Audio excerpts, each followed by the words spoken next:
riveting is not something I ever really practiced. But what I do is I'll tap it on the flat side, try and get a bit of a mushroom out, and then I will use that if I have to.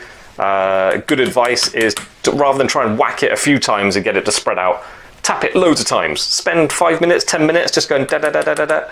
Really form the metal slowly. But there's a bit of an art to not starting with too much, which is what I tend to always do.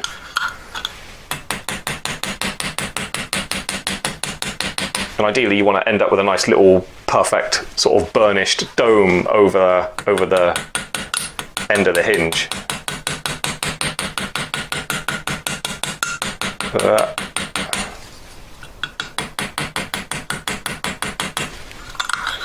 I'll do a bit of one side, bit of the other. I've done it again, I think this is a bit long.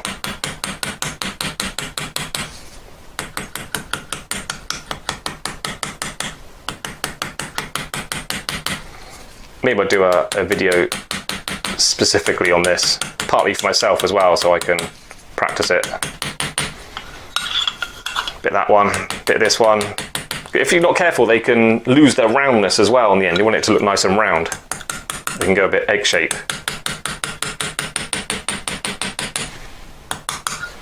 I wonder if I can rotate it, it might help me out a bit.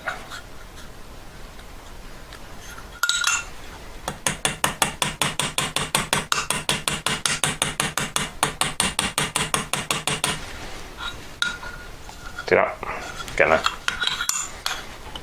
Not something you should rush.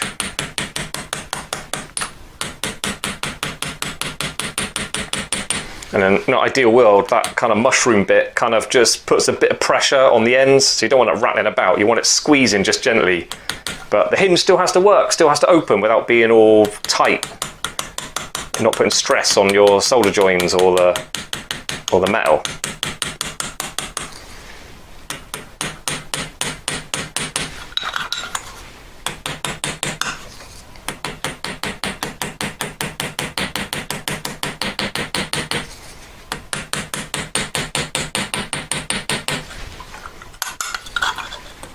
If it grips a little bit, it feels kind of classy the way it just opens up, nice and smooth, a little bit of resistance.